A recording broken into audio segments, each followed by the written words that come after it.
ಸಂವೇದನಾ. Save nature and culture for future. ನಮಸ್ಕಾರ. ದೀಪಾವಳಿಗೆ ಇನ್ನು ಕೆಲವೇ ದಿನಗಳು ಉಳಿದಿವೆ. ದೀಪಾವಳಿಯ ಸಂಭ್ರಮ ಮುಗೀತಾ ಇದ್ದಂತೆ ಉತ್ಥಾನ ದ್ವಾದಶಿ, ತುಳಸಿ ಪೂಜೆ ಸಡಗರ. ಕರಾವಳಿ ಭಾಗದಲ್ಲಿ ಅನೇಕರು ತುಳಸಿ ಪೂಜೆ ಮಾಡಲಿಕ್ಕೋಸ್ಕರ ಉತ್ಥಾನ ದ್ವಾದಶಿ ತನಕ ಕಾಯೋದಿಲ್ಲ. ದೀಪಾವಳಿ ದಿನವೇ ಆಚರಿಸುವವರು ಬಹಳ ಮಂದಿ ಇದ್ದಾರೆ. ಅದೇನೇ ಆದರೂ ಕೂಡ ತುಳಸಿ ಪೂಜೆ ಭಾರತೀಯ ಸಂಸ್ಕೃತಿಯ ಪ್ರತಿಬಿಂಬ. ದೂರ ದೂರ ಇರುವಂಥ ಬಂಧುಗಳೆಲ್ಲರೂ ಕುಟುಂಬದ ಮನೆಯಲ್ಲಿ ಸೇರಿ ಆಚರಿಸುವಂಥ ಒಂದು ವಿಶೇಷವಾದಂಥ ಪರ್ವ. ತುಳಸಿಯನ್ನು ಜೊತೆಗೆ ನೆಲ್ಲಿ ಮರವನ್ನು ಪೂಜಿಸುವಂಥ ಶುದ್ಧ ಪ್ರಕೃತಿಯ ಪೂಜೆ. ಆದರೆ ಇತ್ತೀಚಿನ ವರ್ಷಗಳಲ್ಲಿ ತುಳಸಿ ಪೂಜೆಯ ಹೆಸರಿನಲ್ಲಿ ಹಿಂದೂ ಪರಂಪರೆಗೆ ತೀರಾ ವಿರುದ್ಧವಾದ ವಿಚಾರವೊಂದು ಜೋಡಿಕೊಂಡಿರುವುದನ್ನು ನೀವೇನಾದರೂ ಗಮನಿಸಿದ್ದೀರಾ? ಯುಗಾದಿಯಿಂದ ಆರಂಭಿಸಿ ಮಕರ ಸಂಕ್ರಾಂತಿಯ ತನಕ ಪ್ರತಿಯೊಂದು ಹಬ್ಬಗಳ ಹಿನ್ನೆಲೆಯನ್ನು ಗಮನಿಸಿದಾಗ ಅಲ್ಲೆಲ್ಲ ನಮ್ಮ ಹಿರಿಯರ ಅದ್ಭುತವಾದಂಥ ಪ್ರಕೃತಿ ಪ್ರೀತಿಯ ಗೋಚರವಾಗ್ತದೆ.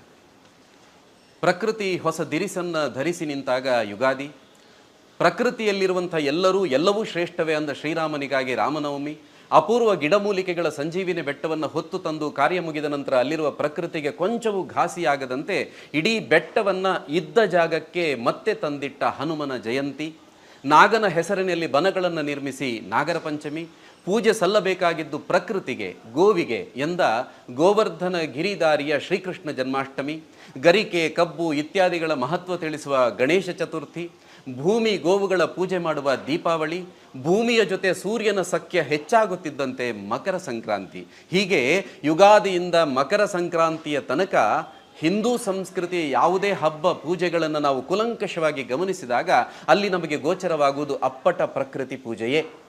ಆದರೆ ತುಳಸಿ ಪೂಜೆಯ ದಿನಗಳಲ್ಲಿ ಸಾವಿರಾರು ನೆಲ್ಲಿ ಮರಗಳು ತಮ್ಮ ರೆಂಬೆ ಕೊಂಬೆಗಳನ್ನು ಕಳೆದುಕೊಂಡು ರೋಧಿಸ್ತಾ ಇರೋದು ನಿಮಗೆ ಕೇಳಿಸಿದೆಯೇ? ಉತ್ಥಾನ ದ್ವಾದಶಿ ಬಂತೆಂದರೆ ನೆಲ್ಲಿಯ ಮರಗಳು ತಮ್ಮ ಅಂಗಾಂಗ ಕಳೆದುಕೊಳ್ಳುವ ಭೀತಿಯಿಂದ ದಿನಗಳನ್ನು ಕಳೆಯಲಿಕ್ಕೆ ಪ್ರಾರಂಭ ಮಾಡ್ತವೆ. ರಾಶಿ ರಾಶಿ ನೆಲ್ಲಿ ಮರಗಳ ಗೆಲ್ಲುಗಳು ಮಾರಾಟ ಮಾಡುವವರ ಮತ್ತು ಕೊಳ್ಳುವವರ ಕಾರಣಕ್ಕೆ ಆ ದಿನಗಳಲ್ಲಿ ರಸ್ತೆಯ ಇಕ್ಕೆಲಗಳಲ್ಲಿ ಅನಾಥವಾಗಿ ಬಿದ್ದಿರುತ್ತವೆ. ತುಳಸಿ ಪೂಜೆಯ ಹೆಸರಿನಲ್ಲಿ ಈ ಅನಾಚಾರಗಳು ಯಾವಾಗಿಂದ ಆರಂಭ ಆಯಿತು? ತುಳಸಿ ಗಿಡದ ಜೊತೆಗೆ ನೆಲ್ಲಿಯ ತುಂಡರಿಸಿದ ಗೆಲ್ಲನ್ನು ಇಟ್ಟು ಪೂಜೆ ಮಾಡುವುದು ನಿಜಕ್ಕೂ ಶಾಸ್ತ್ರದಲ್ಲಿ ಉಲ್ಲೇಖ ಇದೆಯೇ? ಖಂಡಿತವಾಗಿಯೂ ಇಲ್ಲ. ಮರಗಳನ್ನು ಹಿಂಸಿಸುವುದನ್ನು ಯಾವತ್ತೂ ಹಿಂದೂ ಧರ್ಮ ಒಪ್ಪಲಾರದು. ಬದಲಾಗಿ ಪ್ರಕೃತಿಯನ್ನು ಉಳಿಸಿ ಬೆಳೆಸುವುದೇ ನಿಜವಾದ ಹಿಂದೂ ಸಂಸ್ಕೃತಿ ಎನ್ನುವುದನ್ನು ಮತ್ತೆ ಮತ್ತೆ ಒತ್ತಿ ಒತ್ತಿ ಹೇಳಲಾಗಿದೆ. ಕೆಲವು ಸಂಗತಿಗಳ ನೆನಪು ಮಾಡಿಕೊಳ್ಳೋಣ. ಶತವಧಾನಿ ಡಾಕ್ಟರ್ ಆರ್ ಗಣೇಶ್ ಅವರ ವೇದಗಳ ಕುರಿತಾದ ಒಂದು ಉಪನ್ಯಾಸದಲ್ಲಿ ಅವರು ಹೇಳದಂಥ